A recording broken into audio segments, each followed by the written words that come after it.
So there are a couple more rumours getting about with regards to the next Assassin's Creed, which we all believe to be Viking based. Initially I wasn't going to give these rumours the time of day, however Jason Schreier has said something that makes me think, hang on a minute, maybe there could be something to it. I'll talk about that after I've shown you the rumour that he's on about. But first let's get out of the way one of these rumours that I don't really buy into, and it's the one that had this image along with it. Besides from being in textbook fake leak format, we also cannot see anything of what's going on there, and the 4chan post that it comes from is titled Ass Creed Ragnarok First Image. I'm not even going to talk about this one because I have no idea what on earth I'm looking at. However, it did come with some details saying that the game will come out next October and will be announced at the Sony event on the 12th of February, and this screenshot is from an early build of the game and shows the female version of the protagonist Jorah. But I honestly can't tell what on earth it is. Apparently the map is huge with Scandinavia and England, and gameplay is quite the same as the last two games, and it's made by the Origins team. And that's it, and that's all it says, and that's a load of really wild guesses.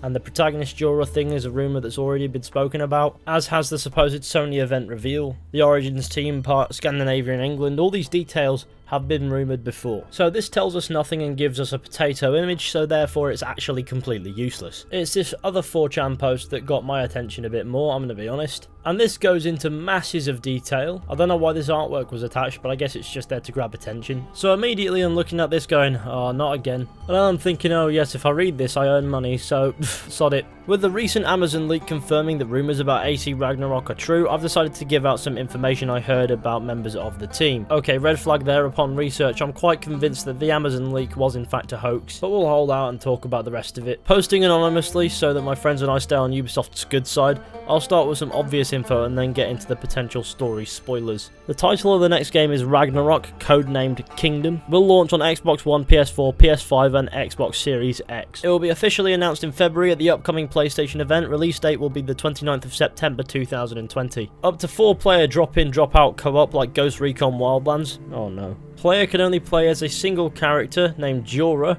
who can be chosen to be male or female. Jorah leads a small band of 4 during adventures, which is why other players can drop in and out for co-op. Apparently this game will continue the heavy RPG mechanics, now including different classes and mild skill tree changes based on class. Player class can be changed by a specific character. Sorry, what?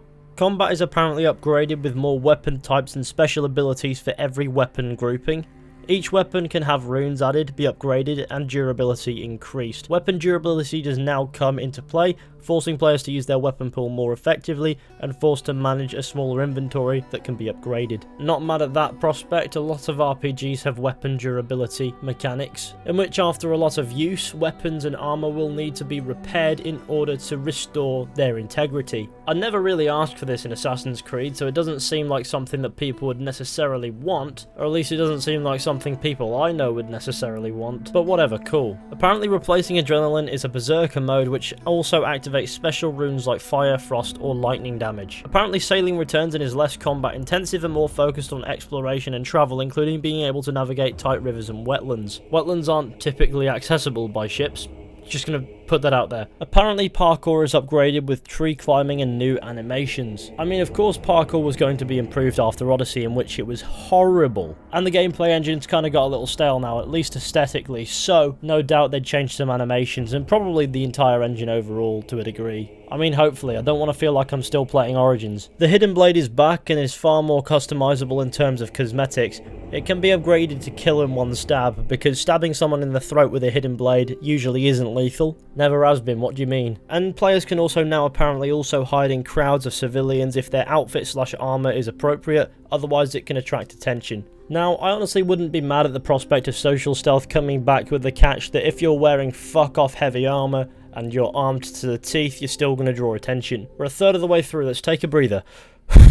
Breather over. Players now apparently have a reputation system based on quests completed for people in cities, the town officials, clothing worn, crimes committed, etc. Some quests and story missions can only be completed after reaching a certain reputation with kingdoms. Now that prospect worries me a little bit. It sounds like if done right, that's the sort of thing that could be really good, but if done wrong, it's just going to come across as painful filler. Conquest Battles return to help capture some settlements from Templars, and players can approach them in a variety of ways. Players can also find battles between warring kingdoms occurring dynamically dynamically throughout the world. Now that would be immersive, wouldn't it? Would it be like a full-on battle, or is it just going to be a patrol having a scrap to avoid lag? Maybe if true, that'll be something that would look a little bit different on the next generation as opposed to the current one. But I won't hold a candle for it because it sounds like it could be a massive performance hitter. Multiple settlements throughout the world can be captured and controlled for trade and currency gains. Sounds like something Assassin's Creed would do, to be honest, so fair enough. Players can organise large-scale raids of forts and cities with nearby Viking camps, wait for their own raids, or go in by themselves. The assassins are believed to have a connection to Odin and dub their Raven drone as Odin's sight. Raven drone? I guess that means something along the lines of a controllable eagle, but instead of the eagle that it's been for the past 2 games, it's a raven instead. Honestly, I'd prefer to have actual eagle vision back, but you know what, whatever. Difficulty returns, but focuses more on parry times, player health, and enemy reaction times rather than enemy health. So one of the big issues with Assassin's Creed Odyssey was every enemy going was a massive damage sponge and it took forever to deplete their health. So difficulty was more of a mental challenge than a physical one. So if this is a thing, then that would be actually pretty damn good, where you have to focus on not getting hit because you will lose health, as opposed to focusing on dealing as much damage as possible, because otherwise you'll be there for hours. Regardless of whether or not these rumours are true, I'm certain that with the next game in Ashraf Ismail and his team's hands, or at least that's what I believe, the combat will see some massive improvement anyway. Leveling is overhauled to allow players to improve skill sets to gain experience. Like in Skyrim, as a result, level locking regions and content is gone. Some skills are unlocked by reaching a high enough skill set level, some must be bought with skill points, and others are unlocked through game story progression. Removing those level area barriers makes it seem like the game's not trying to be filler there, which is something that I really want to believe. So instead of having a leveling system with forced scaling basically there just to inconvenience you, the level system is there to improve your skill set to make your life easier as you go along. That's the vibe I'm getting. The map is apparently massive, like all of Northern Europe. This guy's source mentioned big cities being York, London, Paris and Kiev. Every kingdom was meant to be really unique. Unnecessarily large maps sounds very Ubisoft, though what's being described here sounds unrealistic for a game. At least in a seamless open world. As let's use 2 of the cities as an example. Kiev is in Ukraine, York is in England, and the distance between the 2 of them is 1,705.5 miles. So I'll quite happily stand up and say these map rumours sound ridiculous. 2/3 of the way through, time for another breather. Right, let's get cracking. The game will supposedly begin in 845 Common Era at the Siege of Paris, with you playing as Jorah's father, Rorik, who's an ally of the Viking leader Ragnar. We next cut to 863 as the teenage Jorah living in Novigrad. Question mark. What is in that city from The Witcher 3?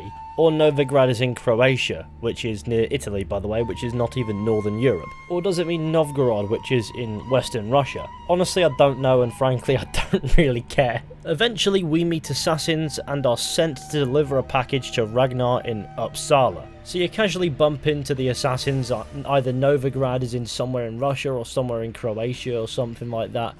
And they go, hey, please deliver this package to Sweden. Alright, nice one. Jorah becomes a Thane to Ragnar, allowing the settlement system, and we then follow him to Northumbria, where the Templar Aela kills Ragnar. So Aela the Huntress from Skyrim comes along and slashes up our man in Northumbria of all places. These rumours are making the game sound like it could literally be all over the place. Jorah then returns to Ragnar's sons, where the army is formed to combat the Templars that control most of Europe. We then follow most of the invasion and war, becoming allies with Alfred, conquer Kiev, help Rollo in Normandy, and overthrow Fat Charles in France. Who the fuck is Fat Charles? Oh, Charles the Fat. Okay. Then a Templar named Bjorn has a piece of Eden that's like a knife that gives him control over Vikings and tries to invade England again. I don't know what this is, Google Translate may be screwing up. Then we kill Bjorn in a temple and give his knife to his mother's, who's Ragnar's ex ? What? Also, there are a ton of temples that are each protected by a mythical beast like a giant snake, a dragon, a kraken and a giant. With the current direction of Assassin's Creed, that does indeed sound like something that Ubisoft might want to do. And those are all the details shared by this 4chan poster. And this post went up on the 8th of this month. When it comes to details that are just spewed onto a 4chan post, anyone can post that. There is no evidence provided here, so it has about as much credibility as any of the fake leaks made by Brownie. However, I do believe Jason Schreier said something about these rumours specifically. He had this to say: I'll poke around, some of the details here match what I've heard, but I hadn't heard all of them. And this seems like a realistic leak as opposed to someone's fantasy list of bullet points. implying that Jason Schreier had heard some of these details from his sources, but we don't know which ones they are, and some of them he hasn't heard. It is worth noting that some of these rumoured details, such as the protagonist's name and the map size and things like that, have been going about for some time. So if those are the details that Jason Schreier had heard too, then there's a good chance that the other details here could still be nonsense. At the same time, another well-known industry analyst who appears to have deep hooks in companies like Ubisoft, called Zoojex, had this to say: "For what it's worth, all of the new AC leaks so far have been incorrect. It's not even called Ragnarok. Sure, some of the details are right, like improved combat or whatever, but in general, they're not that accurate." So what this guy's saying is basically all that information I just wasted my time reading is mostly bullshit. However, if there's one thing about this that makes me very, very happy, it's the fact that the game's supposedly not even called Ragnarok. Thank God. However, Jason Schreier did say some of the details did in fact line up with what he'd heard. However, Zeugex, or however you pronounce his name, did state that some of the details are correct based on the general basis of obviously combat's improved. You could guess these things. So maybe those are the details that Jason Schreier has also heard, which renders the rest of this rumour complete nonsense just like the rest. It is worth noting that this comment was left in response to the image supposedly leaking, which I don't believe is real. It looks like maybe a lightly modded Skyrim, not to mention the fact that it's just textbook fake leak. However, the rumours posted with this image did not mention the combat at all, which implies that this comment is more general than just one specific rumour. And I'm going to believe the words of these proven trustworthy guys over that of some anonymous guy posting rumours on 4chan. Obviously I mean trustworthy with regards to the subject matter. I wouldn't exactly trust them with my car keys or anything, but you know what I mean. Bestow upon me thine whip. What saddens me is I feel like too many outlets see these rumours go up on 4chan and immediately label them with the word leak, when that's definitely not what they are. Even if they are proven to be true later on down the line, there is no evidence given, therefore they are only rumours. Technically, once released, you can look back and say that actually was a leak. However, though it could be proven to be a genuine leak once the game is out or once it's announced, a rumour with no evidence should be referred to simply as a rumour at the given time, because using the word leak without inverted commas at the very least implies that you believe it, and will encourage others to believe it as well, which generates a false hope, if you will, which reflects negatively on the company that the rumours are about, because often they'll get people's hopes up about a game that doesn't even exist. What I'm trying to say here is fake leaks are harmful. If you're using link in your title and say take it with a pinch of salt in the small print, then you're still being somewhat misleading. I'll always take a neutral stance for these things. If I can't prove it one way or the other, I'm not going to say whether or not it's real or fake. I'm going to look at what's there and tell you what I think to the best of my knowledge, but I will always say that I am literally an idiot, so of course do your research, check the links in the description and come to your own conclusions. However, on this one though, there is a little bit of grey going on courtesy of Jason Schreier. I do believe that overall most of the details here are more than likely false. Some details may very well turn out to be true based on pure guessing. They're very vague points, for example, like improved combat. I mean, obviously, every game seeks to improve. I don't think I didn't notice that some of these details are not fresh on the scene. For example, the name of the protagonist being Jorah, and Jorah being male or female depending entirely on the player's choice, as well as the supposed map size and time period in which the game is set.